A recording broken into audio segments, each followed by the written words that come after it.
It happened.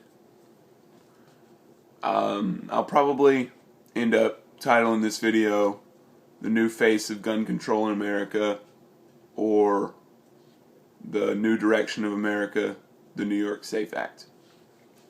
On January 15th, 2013, the state of New York passed the NY SAFE Act, which it really is just the very first step in what I unfortunately believe is going to be sweeping gun control in the United States of America.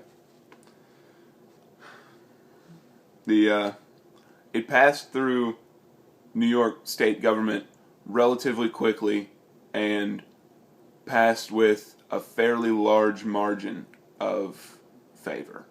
There weren't. It was actually fairly surprising to me to see how few people opposed this act. It's astounding how little resistance these people are meeting when trying to pass gun control. It's just me though. I don't know. Maybe I don't know what I'm talking about. I read some of the NY SAFE Act. I read the first couple of paragraphs before I got into it, and I read through the purpose of the New York SAFE Act. And this is what it said out of the actual text of the act. Purpose: to protect New Yorkers by reducing the availability of assault weapons and deterring the criminal use of firearms while ensuring that sportsmen will have full enjoyment of their guns. Yeah. Ensuring that sportsmen will have full enjoyment of their guns. You'll see just what they think full enjoyment is as we get into this. But two of the things that bother me is when I wrote this, I put protect in quotation marks because apparently legislation protects people. Last time I shot a piece of paper, the bullet went through it. Criminals don't pay attention to legislation already. I don't understand why they think this is going to stop them. But, whatever. I don't know what I'm talking about. And it says, deterring the criminal use of firearms is the other thing that bugs me about this. Deterring the criminal use of firearms, like I just said, criminals don't pay attention to legislation and laws now. They're not going to start just because they passed another law about guns. This isn't going to help at all. Just seeing the future here. This is not going to reduce gun violence in New York at all. They made a vast array of provisions for it really is just a miniature assault weapons ban almost in New York State. But New York before this already had what they called like a two-feature rule or a two-feature law in New York State. And what that was is if you had an assault rifle or a semi-automatic shotgun or a semi-automatic handgun, it can only have two of a certain list of features, which I will go over in a minute, that would classify it as an assault weapon. Well, that has been changed under the New York SAFE Act to be a one-feature law. So they're taking away part of your assault weapons, and they've made illegal all magazines over 7 rounds.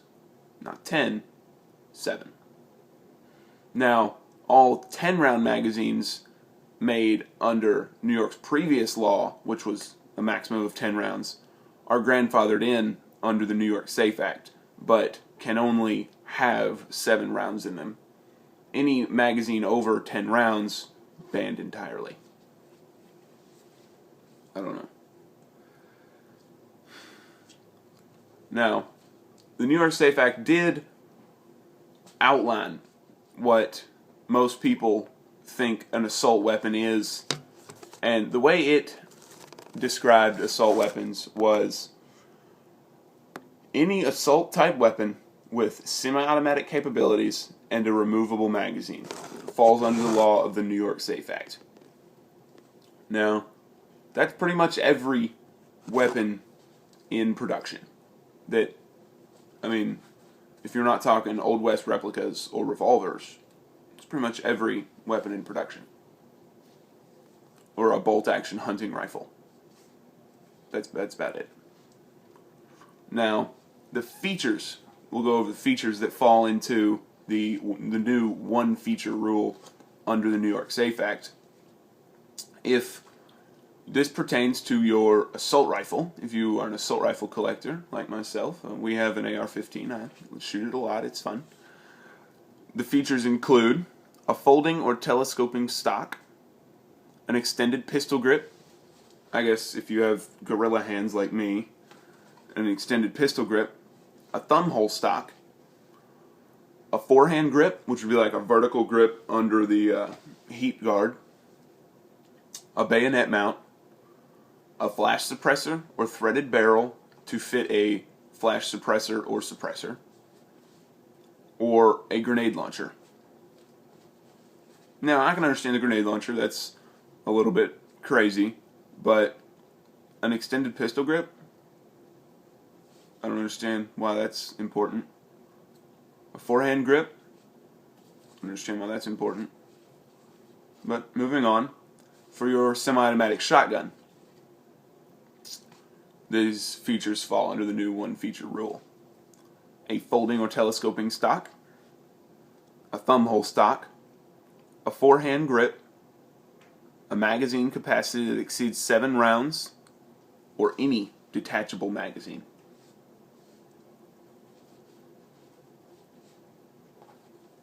For your semi-automatic handguns, folding or telescoping stock, a thumb hole stock, a forehand grip, a threaded barrel to use, like I said, a suppressor, a flash suppressor, anything like that, or a manufactured weight being unloaded with no magazine, a manufactured weight of 50 or more grams. Sorry, not grams. 50 or more ounces. Now, that's pretty much most guns. Now, if you're talking like a Desert Eagle, I'm pretty sure those weigh more than 50 ounces when they're unloaded. So, all you Desert Eagle fans out there, 44 Magnum, 50, Action Express, all that, you're probably, you're kind of SOL here. No more Desert Eagle in the state of New York. Can't have it. They made a couple new laws about ammunition also. I've went over magazines that hold more than 10 rounds, completely banned. Magazines that hold 10 rounds can have a maximum of 7 rounds in them, not including a round that is chambered. So, I guess technically 8, but you have to have a round chambered.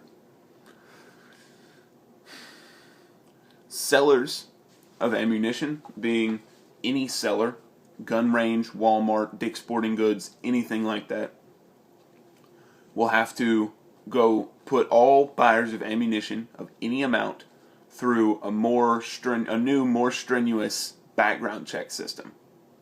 Now, in Kentucky, where I'm at, I can go down to Walmart and buy ammunition right now. And with no background check, I can just go buy ammunition. Now, in the state of New York, you have to go through a fairly extensive background check system to buy any kind of ammunition. Okay. I don't know. All current license holders, being gun license, concealed carry, or otherwise, have to be recertified, and all private sales, being private-to-private sellers without going through an FFL, will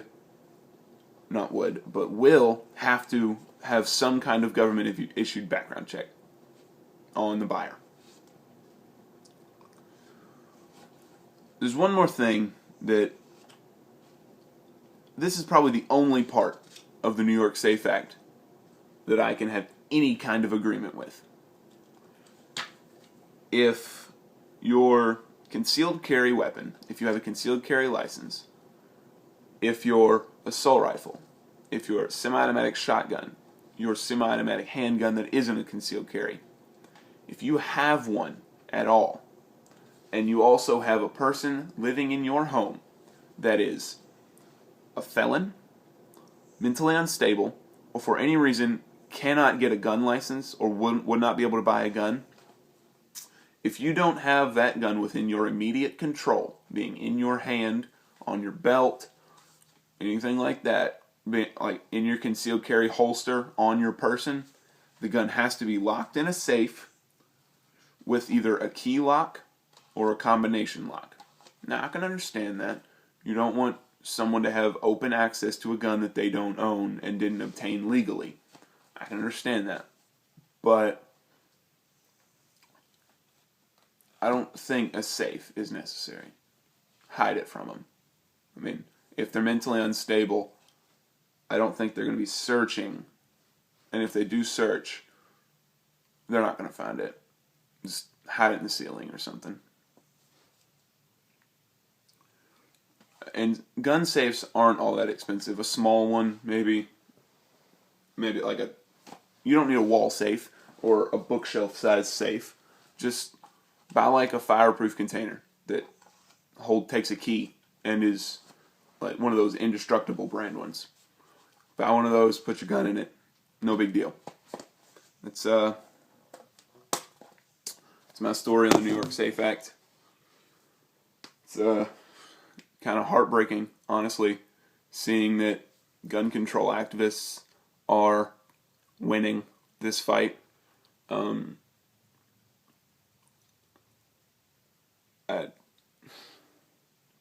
hard to even talk about. I don't understand this sudden fight for gun control. I understand Sandy Hook, tragedy, Colorado, tragedy, all gun violence everywhere. It's awful. But taking people's guns isn't going to fix it. Look at the United Kingdom. Thanks for watching. I'll break more bad news later.